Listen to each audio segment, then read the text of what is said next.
Build your dreams, live rich, and leave rich. Krish అందించే live rich and live rich షోకి మీ అందరికీ స్వాగతం. ఎప్పుడు చెప్పేదే, లైవ్ రిచ్ అంటే విలాసవంతంగా బ్రతకటం కాదండి, ప్రశాంతంగా జీవించడం.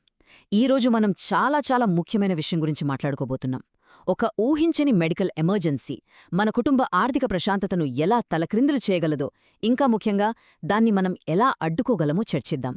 అయితే ఒక విషయం గుర్తుపెట్టుకోండి, ఇక్కడ చెప్పేదంతా కేవలం అవగాహన కోసమే. ఏదైనా నిర్ణయం తీసుకునే ముందు తప్పకుండా మీ వైద్య నిపుణులను, ఆర్థిక సలహాదారులను సంప్రదించండి. సరేనా? ఒక్క క్షణం కళ్ళు మూసుకుని ఊహించుకోండి. సమయం రాత్రి 2 గంటలు. అకస్మాత్తుగా ఛాతిలో విపరీతమైన నొప్పి. ఇంటిలో అంతా గాఢ నిద్రలో ఉన్నారు. మీ వాళ్లు కంగాలుతో ఏడుస్తున్నారు. వాళ్ళకి ఏం చేయాలో తోచడం లేదు. ఏ హాస్పిటల్కి వెళ్ళాలి? ఎవరికి ఫోన్ చేయాలి? మీ ఫోన్ పాస్వర్డ్ ఏంటి? ఏదీ తెలీదు.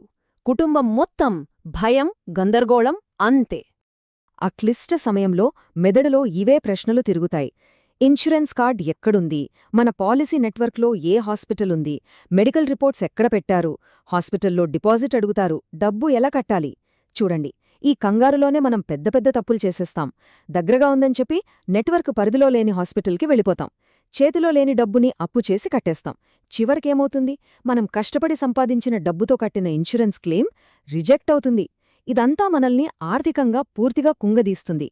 కానీ ఈరోజు ఈ భయానికి, ఈ గందరగోళానికి మనమొక ముగింపు పలుకుదాం. కలిసికట్టుగా ఒక మెడికల్ ఎమర్జెన్సీ ప్రోటోకాల్ను తయారు చేసుకుందాం. మనమేం చూడబోతున్నామంటే, ముందుగా ఈ సైలెంట్ పానిక్ గురించి చూశాం. తరువాత ఫైనాన్స్లో గోల్డెన్ అవర్ అంటే ఏంటో తెలుసుకుంటాం. ఆ తరువాత ఒక సింపుల్ 3 స్టెప్ ఎమర్జెన్సీ ప్లాన్, పానిక్కి, ప్రాసెస్కి మధ్య తేడాని ఒక కథతో చూద్దాం. చివరగా లైవ్ రిచ్ ప్రోటోకాల్తో పాటు ముఖ్యమైన పాఠాలు ఏమిటో చూద్దాం. నేను హామీ ఇస్తున్నాను, ఈ విశ్లేషణ ముగిసేసరికి ఒకవేళ మనం స్పృహలో లేకపోయినా సరే, ఆ క్లిష్టమైన మొదటి గంటలో మన కుటుంబం ఏం చేయాలో వాళ్ళకి స్పష్టంగా తెలుసుంటుంది. సరే, ముందుగా మనం ఫైనాన్స్లో గోల్డెన్ అవర్ అనే ఒక చాలా ముఖ్యమైన కాన్సెప్ట్ గురించి తెలుసుకుందాం. వైద్యంలో గోల్డెన్ అవర్ ఎంత ప్రాముఖ్యమో మన ఆర్థిక జీవితంలో కూడా ఇది అంతే ముఖ్యం. చూడండి, యాక్సిడెంట్ అయిన మొదటి గంటలో ట్రీట్మెంట్ అందిస్తే ప్రాణాలు కాపాడవచ్చని డాక్టర్లు అంటారు. దాన్నే గోల్డెన్ అవర్ అంటారు. సరిగ్గా అలాగే మెడికల్ ఎమర్జెన్సీ వచ్చిన ఆ మొదటి 60 నిమిషాల్లో మన ఆర్థిక పత్రాలు, మన ఇన్సూరెన్స్ వివరాలు వెంటనే చేతికందిస్తే అది మన కుటుంబ సంపదను కాపాడుతుంది. అదే ఫినాన్స్ యొక్క గోల్డెన్ అవర్. లెగసీ డైరీలో ఒక మంచి మాట ఉంటుంది. మన ప్రతి సంపాదన, ప్రతి పొదుపు, ప్రతి ఇన్వెస్ట్మెంట్ మనం లేకపోయినా సరే మన కుటుంబానికి తెలిసి ఉండాలి, అందుబాటులో ఉండాలి.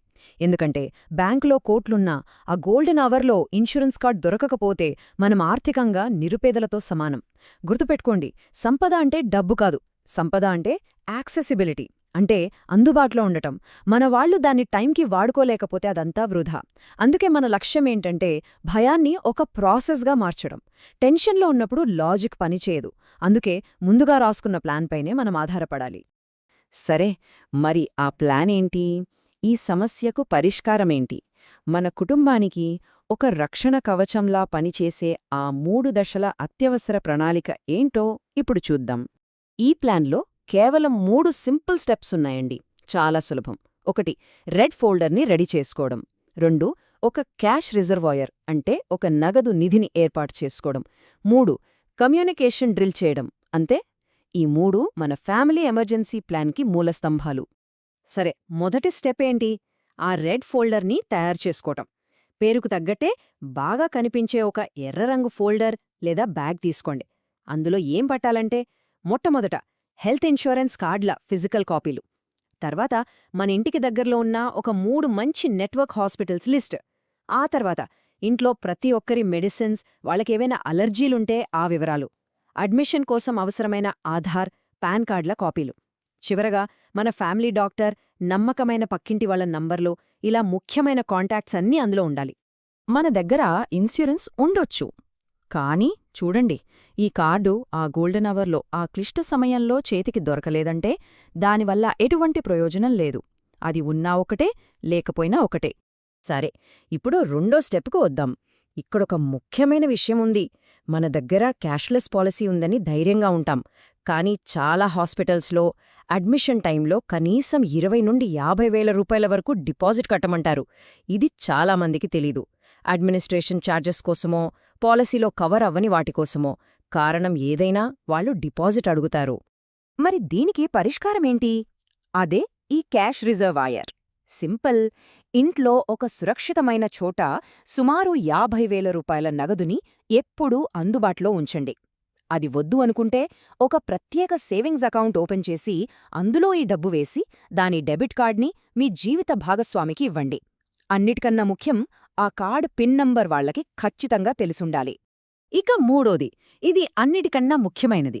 అదే కమ్యూనికేషన్ డ్రిల్, అంటే మాట్లాడటం. చూడండి, ఒక ఫోల్డర్ పెట్టేసి డబ్బు దాచిపెడితే సరిపోదు కదా. ఆ ప్లాన్ని అమలు చేసేవాళ్లకి దాని గురించి తెలియాలి కదా.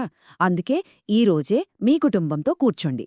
వాళ్లతో స్పష్టంగా చెప్పండి, ఒకవేళ నాకేమైనా అయితే కంగారుపడద్దు, వెంటనే ఫలానా అంబులెన్స్కు కాల్ చెయ్యి, బీరువాల్లో ఉన్న రెడ్ ఫోల్డర్ తీసుకో, పిల్లల గురించి మన పక్కింటి వాళ్లకి ఫోన్ చేసి చెప్పు అని. ఇంకో ముఖ్యమైన విషయం, మీ ఫోన్ పాస్వర్డ్. అది మీ స్పౌస్కి ఖచ్చితంగా చెప్పండి. ఆ టైంలో మీ ఫోనే ఒక లైఫ్ లైన్ లాంటిది. సరే, ఇంతా చెప్పాం కదా. ఇప్పుడు ఈ ప్లాన్ ఉంటే ఎలా ఉంటుంది, లేకపోతే ఎలా ఉంటుందో చెప్పడానికి 2 కుటుంబాల కథ చూద్దాం. అప్పుడు మీకు ఈ తేడా స్పష్టంగా అర్థమవుతుంది. ముందుగా ప్లాన్ లేని గుప్తా గారి ఫ్యామిలీని చూద్దాం. ఆయన అకస్మాత్తుగా కుప్ప కూలిపోగానే వాళ్ళావిడ కంగారు పడిపోయి బంధువులందరికీ ఫోన్లు చేయడం మొదలుపెట్టారు. ఆ హడావిడిలో దగ్గర్లో ఉందని ఒక నాన్ నెట్వర్క్ హాస్పిటల్కి తీసుకెళ్లారు. ఫలితం, తమ సేవింగ్స్ నుంచి 5 లక్షల రూపాయలు కట్టాల్సొచ్చింది. ఆ డబ్బు తిరిగి రావడానికి 6 నెలలు పట్టింది. అది సగమే వచ్చింది. కుటుంబం మొత్తం తీవ్రమైన ఆర్థిక, మానసిక ఒత్తిడికి లోనైంది. సరే, ఇప్పుడు ప్లాన్తో సిద్ధంగా ఉన్న వర్మగారి ఫ్యామిలీని చూద్దాం. ఆయన కుప్పకూలగానే వాళ్ళావిడ ఏం మాత్రం కంగారు పడకుండా ముందుగా రెడ్ ఫోల్డర్ తీసుకున్నారు. డ్రైవర్కి అపోలో హాస్పిటల్కి పోనివ్వండి, అది నెట్వర్క్ హాస్పిటల్ అని చెప్పారు. అక్కడ ఇన్సూరెన్స్ కార్డు ఇవ్వగానే అడ్మిషన్ పూర్తిగా క్యాష్లెస్ అయిపోయింది. వాళ్ల ఆర్థిక పరిస్థితికి ఏమీ కాలేదు. వర్మగారు కూడా మనశ్శాంతితో కోలుకున్నారు. చూశారా తేడా? ఒక చిన్న ప్లాన్ ఎంత పెద్ద మార్పును తీసుకొచ్చిందో.